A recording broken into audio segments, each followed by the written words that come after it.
Hello. In this unit, we will discuss coastal regulation in India.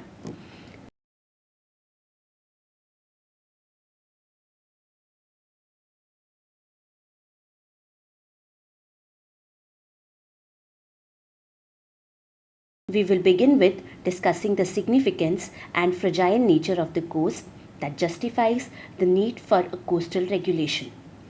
We will briefly see how the CRZ, that is, the Coastal Regulation Zone notification, originated and evolved from 1991 to 2011. CRZ Notification 2011 is the current legal document that governs the development on the Indian coasts. We will discuss in detail the different provisions and stipulations of the CRZ notification.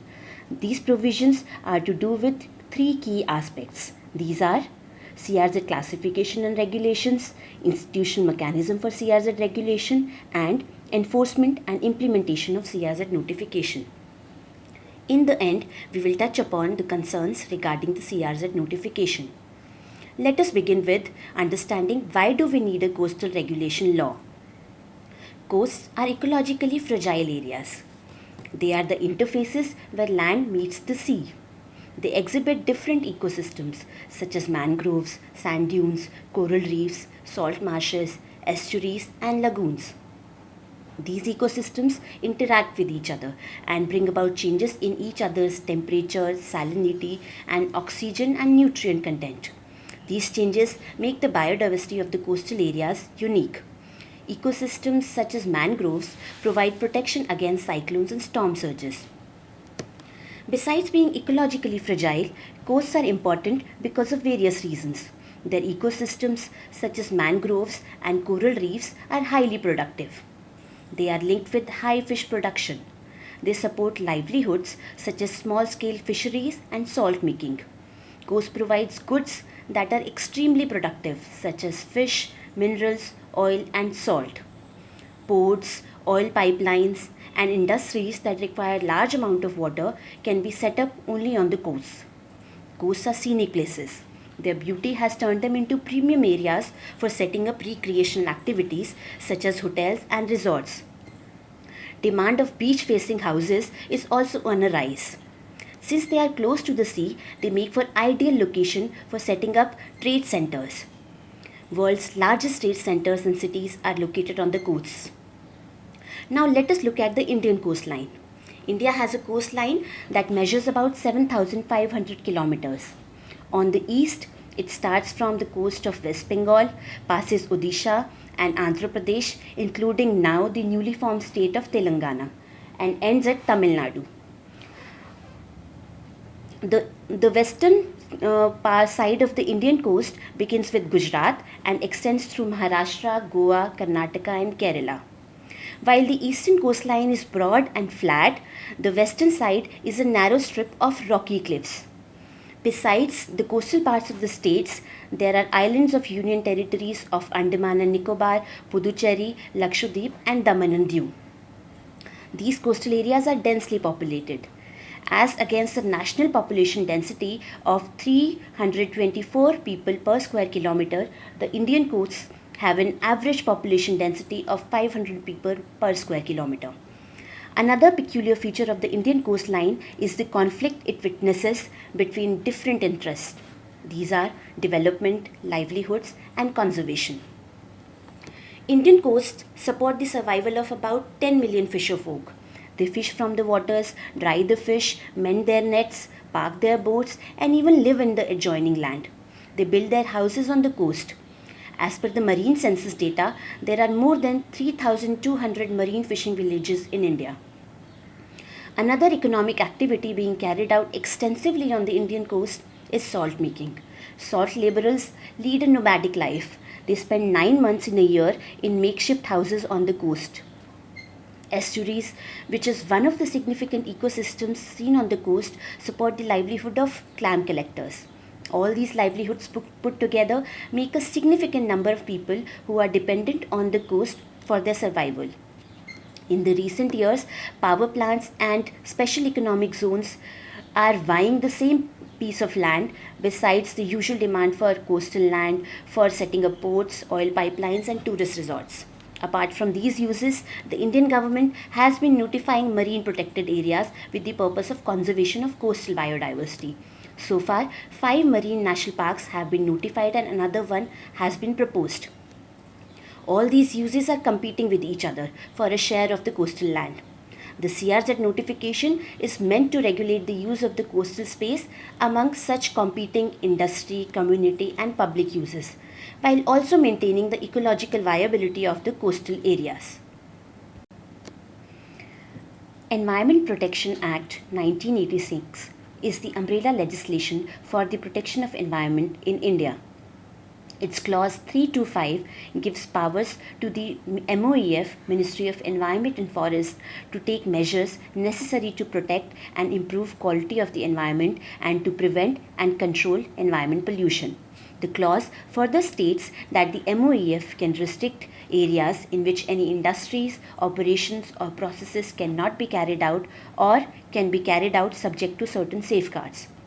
Using this clause, the MOEF introduced CRZ, that is, Coastal Regulation Zone Notification, in the year 1991. It restricted certain activities in the coastal stretches of India, but several civil society organizations, fishermen groups, and committees appointed by the MOEF over the years raised concerns regarding the notification. We will look at these concerns in the later sections. Due to these concerns, the notification was replaced by a new notification in 2011, which currently regulates the development on the coast. We will refer to it as CRZ Notification 2011. We will now discuss the CRZ Notification 2011 and its clauses in detail.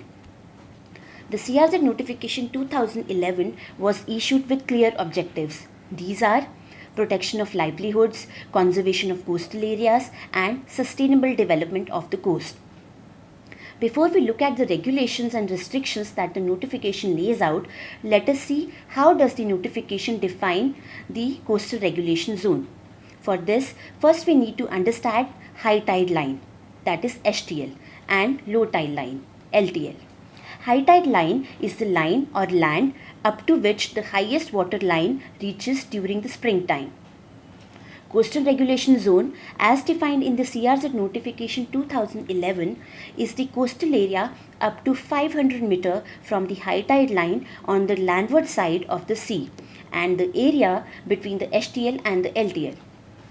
CRZ has been defined for the water bodies such as bays, creeks, estuaries, rivers, and backwaters of the sea as well.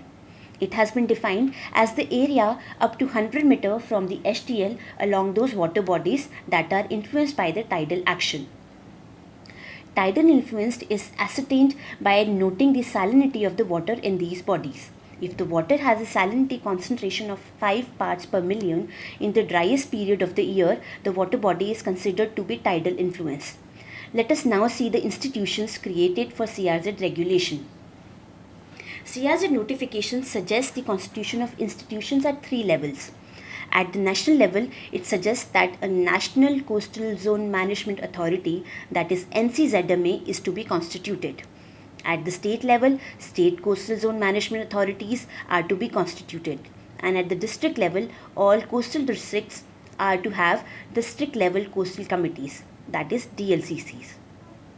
The notification does not prescribe anything on the composition of the coastal zone management authorities, but it mandates that DLCCs should have at least 3 representatives of traditional coastal communities. The role of National Coastal Zone Management Authority is to coordinate the work of the state coastal zone management authorities. The state coastal zone management authorities are to implement the CRZ notification in the state, and DLCCs are to assist the SCZMAs, that is the state coastal zone management authorities. Coastal Regulation Zone has been divided into 4 zones. These zones are based on the development level of a coastal stretch and its distance from the HTL.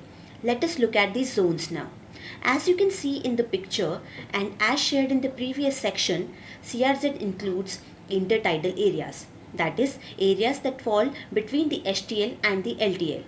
area up to 500 meter from the STL of the sea, and area up to 100 meter from the STL along the tidal influence water bodies. Certain parts of the CRZ are ecologically sensitive.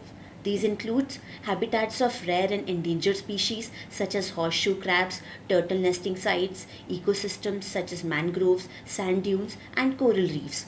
These ecologically sensitive areas and areas that are crucial for the health of the coast, along with the intertidal areas, form CRZ1. In the illustration, all the areas that are filled with red horizontal lines are CRZ1 areas. CRZ2 areas are those areas that are developed up to or close to the shoreline and fall within the limits of the concerned municipality. The illustration shows these areas as filled with green horizontal lines. Areas that are relatively undisturbed and not as developed as the CRZ2 areas have been classified as CRZ3 areas. Of these CRZ3 areas, the first 200 meters from the STL is classified as No Development Zone, that is NDZ. The areas within the 100 meter from the STL of the tidal influence water bodies are also included in the NDZ. The areas with yellow vertical lines in the illustration indicate the NDZ areas, and the areas with orange vertical lines form the non-NDZ part of the CRZ3. CRZ4 areas are water areas. It includes the water areas of the tidal influence water bodies and water areas up to 12 nautical miles from the LTL of the sea. 12 nautical miles is the distance up to which a country's territorial waters extend. Blue areas in the illustration are the CRZ4 areas.